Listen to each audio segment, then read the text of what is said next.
welcome to Toronto. What a thrill to have you both here. Thank you for coming. Welcome back. I saw you in Annie when you were did here. not. Oh, I did so, Mrs. Hannigan. Wow. I just saw the pictures, but Sophie saw you, didn't My you? little Sophie Daisy came to see it. You were great. You were great in that. Oh, Congratulations I wish I'd on that. But thank you for bringing this to the big screen, especially coming from a big fan who's never missed an episode.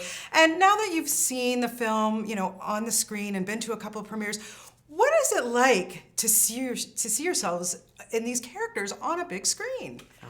The IMAX in London was a bit too much for me. It's so huge, So big, yeah. It's about the size of this building, But I think it absolutely warrants it. The whole thing just looks at home on that big screen, doesn't it? Yeah, it was always very cinematic looking anyway.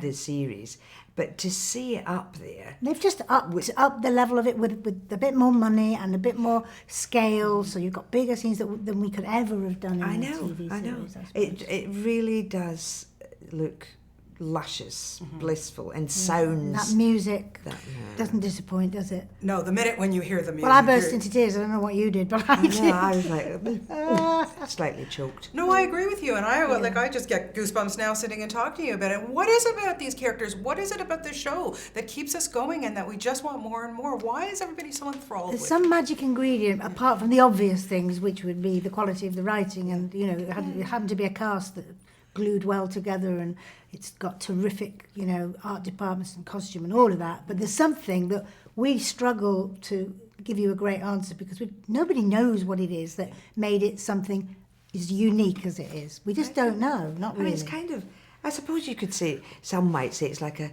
soap with nice frocks in it, but but there've been plenty of those, haven't there? I know, yeah. and there is elements to that, but then people can relate to all the characters even in the way they watch modern day programs about families. They can watch it in exactly the same way and relate to the characters, but like you say, it's just one added extra.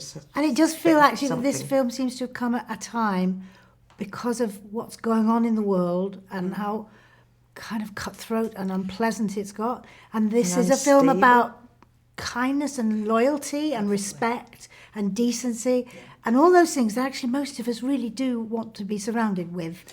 And so I think it's actually, over time, it's really rather come at a good time. Yeah, I agree with you for sure. That's a definite. And we know, the Granthams are upstairs. You guys are the downstairs. But you guys are your own family. Well, and our own hierarchy absolutely, too. Absolutely. And it just was lovely to watch that. And then, some people got together and on the show and everything. But at the end of the day, tell me a little bit about the family that you guys created with the downstairs people.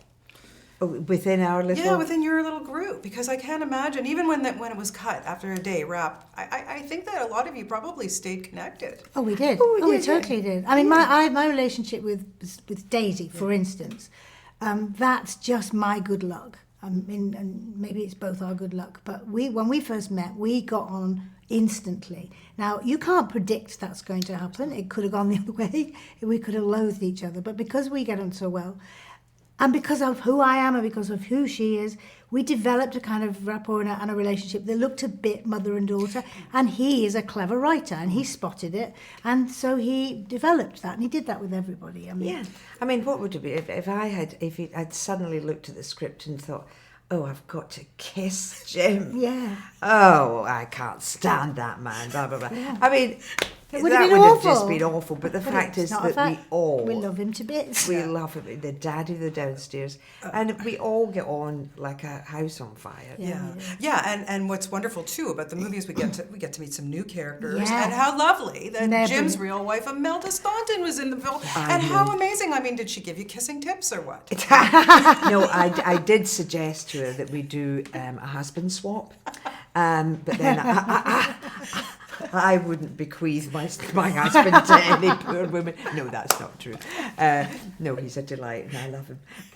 But yes, I mean, it was funny. I mean, he was so surprised when she said, oh, I've got a part in the Downton movie. And he was like, really? Yeah, she was so funny. She just snuck up on him, didn't she? She said, I've been offered a new movie. He went, Oh, good. What is it? Downton. It's amazing. It really is amazing. And I have to say, one of my favorite characters has always been Thomas Barrow. I really, you know, then you must love even this the then. way You must his love this. Yeah. yes, and even the way his character has evolved over the last, you know, how he started off so evil and everything. But what a lovely storyline, especially for him, and very important, I think. So Very, important. yeah, Couldn't agree more. It's, We I mean, love amongst it. all that pageantry and, you know, the ball and the beautiful stuff and the frocks, to have something that really matters and that people should be reminded of, if indeed they ever knew that guys like that in those, and even up into the 50s in the UK, were treated like dirt, and that couldn't needs to be themselves. something that people are aware of. And so I'm so pleased he put that in. And I don't think Rob's ever been better. I think he's wonderful in it.